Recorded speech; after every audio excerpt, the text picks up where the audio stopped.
Herkese merhaba. Bugün terapi sürecimden bahsetmek istiyorum. Bu arada mikrofonu size kötüledim ama elimden de düşmüyor maşallah. Gündüz bazen çok ses olabiliyor. Hiç yoktan iyidir diyerek mikrofonu kullanıyorum. Yaklaşık 3 sene terapiye gittiğimden bahsetmiştim. Ben 2 farklı kişiden terapi aldım. Bunun yaklaşık 1 sene kadarı başka bir kişiden, son 2 senesi de başka bir kişiden oldu. Öncelikle şunu belirtmek istiyorum arkadaşlar. Bu konu biraz hassas bir konu. Kimseyi zan altında bırakmak istemem. Ben olumsuz bir deneyim yaşadıysam herkes bunu yaşayacak diye bir şey yok. Ama sektör genel olarak arkadaşlar bu şekilde. Zaten isim de vermeyeceğim. Onlar kendilerini gayet iyi biliyorlar. Yarın öbür gün izlerlerse de çok mutlu olurum. En azından bir şeylerin farkına vardığımı görmelerini isterim. Sektör sizi tamamen duyarlı hale getirecek. Kendinizi dinlemenizi, duygularınızı önemsemeyi öğretecek. Genel hatlarıyla bu şekilde olduğu için terapiler İzzet Gül'ünün videoları kadar sonuç getirmeyecektir. Bu benim fikrim. Ben terapiye 2022 yılında başladım. Zaten öncesinde psikoloji kitaplarına, videolarına maruz kalmıştım. Benim psikolojiye ilgi duyma sürecim aslında 2020-2021 yıllarında başladı. Sektörün dayattığı ne varsa onlara dikkat etmeye çalışmakla başladı. Hal böyle olunca tabii duyarlı zemin oluştu ve o zemin üzerine bir de terapiye gitmek inşa edilince benim için bedensel rahatsızlıklar da baş gösterdi. Bu belirtiler zaten yıpratıcı bir süreç oluyor. Fiziksel şikayeti olup da gerçekten hasta olanların Allah yardımcısı olsun. Sağlık çok çok önemli. Bunu da anlamış oldum. Açıkçası nereden başlayacağımı bilemiyorum. Genel hatlarıyla size özet geçmeye çalışacağım. Çünkü 3 sene demek uzun bir süreç demek. Terapiye nasıl gitmeye karar verdim? Aslında bu da yine kodlanmalarla alakalı. Bir sorunun varsa git kodlamasını sürekli yaptıkları için ben de üzgün olduğum bir dönemden geçiyordum ve terapinin buna çözüm olacağını düşünmüştüm açıkçası. Terapide ilk başta size yapacakları şey ne hissediyorsun sorusudur. Ne hissettiğinin farkına varmak, duyarlı zemini hazırlıyor. İyiyim, kötüyüm, değersiz hissettim, yalnız hissettim, çaresiz hissettim gibi tanımlamalar bir kere %100 doğru değil. İyiyim, neye göre iyiyim? Kötüyüm, neye göre kötüyüm? Yalnızım, neye göre yalnızım? Gerçekten yalnız mıyım? Gerçekten kötü mü hissediyorum? Hisler zaten gerçeği büyük oranda yansıtmaz arkadaşlar. Ama size sürekli ne hissettiğinizi sorarak sizi duygularınızda, beyninizde bekçilik yapmaya itiyorlar ve bu da sizin duyarlılığınızı artırıyor. Neden ikinci terapiste geçtim? Belirli sorunlar varsa hayatımda o sorunlara sıkı sıkıya tutulmuştum. Bunlar çözülsün istiyordum. Kimse beni anlamıyor diye düşünüyordum. Bir gün şöyle bir şey oldu. Bu kişilerin gerçek yüzünü görün, anlayın diye. Olayı anlatmayacağım şu anda. Ben bir olay yaşamışım. Kendimi ve karşı tarafı korumaya almak için bir önlem alıyorum ve benim bu aldığım önleme patolojik dediler ya. Patolojik. Neye göre patolojik? Tamamen haksızlığa uğramışım. Patolojikse o zaman benden bir örnek alın, öyle değil mi? Nedir patolojik? Bir örnek alırsın, laboratuvara gönderirsin, incelersin. Benden bir örnek alın, test yapın, sonucu ne benimle paylaşın. Ama insanların hayatlarında korkuya istinaden veya bir kaygıya istinaden aldığı önlemi siz nasıl patolojik dersiniz ya? İnsanların duygularına nasıl patolojik dersiniz? Her duygu belirli bir amaca hizmet eder. Üzüntü, kaygı, korku, sevinç, neşe, bunların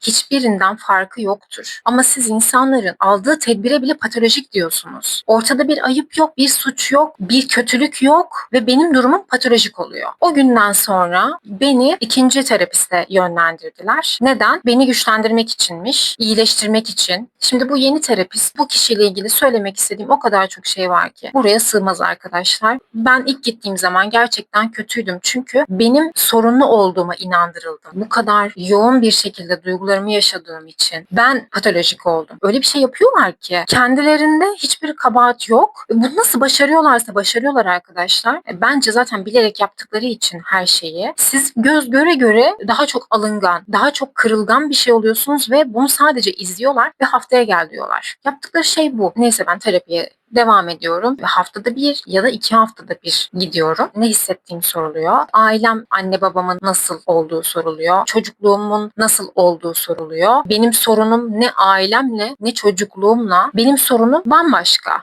O da sorun mu değil mi tartışılır. Benim aldığım terapi bilişsel davranışçı terapi. BDT diye geçiyor arkadaşlar. Size sorular sorma tekniğiyle sizin cevapları bulmanızı sağlıyor. Şimdi bu terapi yöntemi aslında diğer yöntemlere nazaran daha belki etkili olabilir. Ama yine de sizde bir sorun olduğunu kasteden, duygulara yoğunlaşan ve sizi beyninizde bekçi yapan, duygularınızda bekçi yapan bir yöntem. Belki kısa vadede etkili gibi görünse bile uzun vadede yine olumsuz sonuçları oluyor. Terapiye devam ederken üzüldüğün, canını sıktığın ne varsa üzerinden zaman geçiyor. Elbette ki alışıyorsun ve ben daha sakin bir insan olmaya başladım. Duygularımı, ne hissettiğimi önemsemeye devam ediyorum. Çünkü bu öğretildi ve bunun doğru olduğuna inanıyorum. Hele ki bir de karşınızdaki uzman bir kişi ise ünvan olunca ekstra inanıyorsunuz. Terapi olmadan bir karar alamaz hale geliyorsunuz. Şu anda ne yapabilirim, nasıl bir karar vereyim gibi düşünceler için ve aklımdakileri çözmek için terapi saatini bekliyordum. Hatta randevuyu erkene aldırıyordum. Kendi başıma karar veremez olmuştum. Her şeyi yapay zekaya sormak gibi bir şey. Ben daha sakin bir insan olunca tabii malzeme lazım. Bu yine benim çok sinirlendiğim bir konu. Anne babamın beni küçükken nasıl büyüttüğü. Ya arkadaşlar, her ailede belli sorunlar, sıkıntılar olur. Yani standart her aileden bahsediyorum. Majör sorunlardan bahsetmiyorum. Ama benim ailem elindeki imkanlarla olabildiğince o yoğunlukta, o stresin altında bizi bir şekilde büyütmüşler. Yani her şeyi mükemmel yapamamış olabilirler. Bu herkes için geçerli. İlla ki belli sorunlar var ama bu sorunları benim gözümün içine, burnumun dibine sokmanın ne anlamı var? Hemen geçmişe sığınıyorsun. Zaten orada malzeme çok. Hal böyle olunca ben artık bunu kendim düşünmüş gibi. Çünkü karşı taraf aslında bunu size yaptırıyor. Sizi ebeveynlerinizden soğutabiliyor. Ve bunu karşı tarafa atfetmiyorsunuz aslında. Hep varmış ama ben görememişim. Doğrusu buymuş. Onlar doğru yapamamış olarak bakıyorsunuz. En acısı da bu, biliyor musunuz arkadaşlar? Ya ben bu yaşıma kadar bu şekilde gelmişim. Benim bir itirazım yok. Sen niye geçmişe dönüyorsun? Ne alakası var? Benim sanki hiç aklım yok, hiç iradem yok, hiç kendi fikrim yokmuş gibi. Sadece ailemin beni büyütme şekli öyle diye her şeyin sorumlusu onlar mı? Benim hiç mi sorumluluğum yok? Bir şey yaptıysam bu hep ailemin beni büyütmesinden kaynaklı mı? Arkadaşlar, böyle bir şey olabilir mi ya? Şu an o kadar saçma geliyor ki. Ama o zamanlarda inanıyordum. Resmen iyi niyeti suistimal etmektir. Ve ben gerçekten gittiğim terapisti çok seviyordum. Yürekten seviyordum. Ona inanıyordum. Ona güveniyordum. Onu görmek istiyordum. Gördüğüm zaman mutlu oluyordum. Bana iyi geliyordu. Ben bunları hiç hak ettiğimi düşünmüyorum. Kimsenin bu şekilde kul hakkına girmeyin. Yani şu kadar kısa ömrümüzde kimseye hayatı zehir etmeye gerek yok. Ne yapacaksınız duyguları ya? Ne yapacaksınız? Ne hissettiğini ne yapacaksınız? Hisler gerçeği yansıtıyor mu? Bir insan değersiz hissediyor diye gerçekten değersiz mi? İnsanın değeri artan azalan bir şey mi? Bütün insanların belli bir değeri vardır. Bu illa benim hissetmemle olacak bir şey mi? Bakın, bunları hiç söylemiyorlar. Ne hissediyorsun, ne hissediyorsun? Ne hissettin, sana nasıl geldi? Böyle şey olur mu? Lütfen. Bir de beni güçlendirmek için başka terapiste yönlendiriyorlar. Sanki böyle ortada çok büyük bir sorun varmış havaları estirmek için. Aman efendim, yani yaşadığım hayatta hiçbir problem yok. Her şey güllük gülistanlıktı da ben o yüzden ağlıyorum. Ben kendi kendime böyleyim. Ortada hiçbir neden yok. Öyle mi? Öyle değil. Bunu zaten siz de biliyorsunuz. Yani biriniz de deyin ki bu yaşadıkların normal. Herkesin başına gelebilir. Tabii ki üzüleceksin. Tabii ki kırılabilirsin. Biriniz de bunu deyin. Bunu demezler arkadaşlar. Size duygularınıza savaştırırlar. Duygularınıza savaşmayın. Duygularınıza savaşırsanız bunun kazananı olmaz. Daha çok gelir. Daha çok kaygı olur. Daha çok korku olur ve hadi bunları da geçtim. Kaygıdan kaygılanmayı ve korkudan korkmayı öğrenirsiniz. Zincirleme trafik kazası gibi bir şey bu. Bu tuzaklara gelmeyin arkadaşlar. Bunlar tuzak. Bunları bilerek yapıyorlar. O kadar eminim ki. Zengin ediyorsunuz yani. Bakın, ben hesapladım. Son 2 sene gittiğim terapide ben 2023 Mart'ta başladım ikinci terapiye. 2025 Nisan'da bıraktım. Toplamda hesapladım. 135.500 lira vermişim. Az para mı? Yani ne gerek var? Ne için? İki duygu için. Sıkıntı için. Olumsuz denen düşünceler için. Yani şu an bakıyorum, o kadar komik ki. Tabii ki de üzüleceğim ya. Tabii ki de korkacağım. İnsanım ben. Sadece ölüler ve aptallar korkmaz. Elbette ki korkacağım. Korka korka yaşayacağım ya gerekirse. Birinize deyin ki şu normal. Git biraz yürüyüş yap, spora git. Git arkadaşlarına vakit geçir. Bir normalleştirin yani. Ama yok arkadaşlar, bunu yapmazlar. Bu konuda hiç susmadan sabaha kadar konuşabilirim. Hakkımı helal etmiyorum. Neyse, velhasıl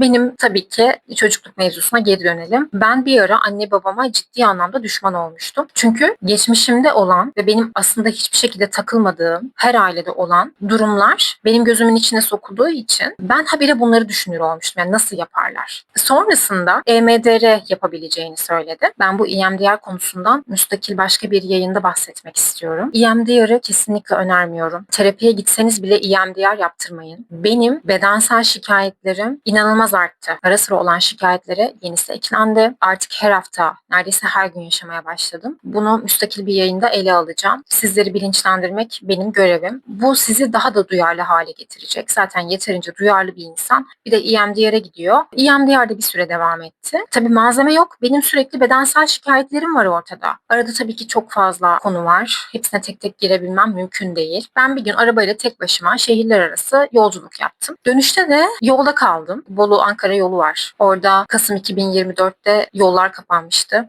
Ben de tabii yolda mahsur kaldım tek başıma. 100 metre arkamda tır devrilmiş kardan ve ben yolda 4-5 saat mahsur kaldım. Karşı yolda kapalıydı. Ben büyük bir korku yaşadım ama korku yaşamayı da geçtim. Korkmam tabii ki de normal, insani. Bir de tek başımayım. Korkudan korkmak dediğimiz durum. Bana öğretilen durumu yaşadım aslında. Sürekli korktum diyerek. 2 gün sonra gece uyandım. Panik atak geçirdim. En şiddetli atağım dediğim atağım bu ataktı. Önceki videolarda bahsetmiştim. Ve ambulans çağırdı. Ben dedim ki kesin dedim ben ölüyorum yani. Hiçbir şey çıkmadı çok şükür. Bütün gece acilde geçirmişim. Ertesi gün kesinlikle yataktan kalkamıyorum. Ben de o gün mesaj attım terapiste. Bana hiçbir şey söylemediler. İnsan bir aramaz mı? Bir ilgilenmez mi? Ne oldu? Ne bitti? Demez mi? Demez. Ben döndüm. Terapiye gittim zaten döner dönmez. Çok endişelendim sizin adınıza dedi.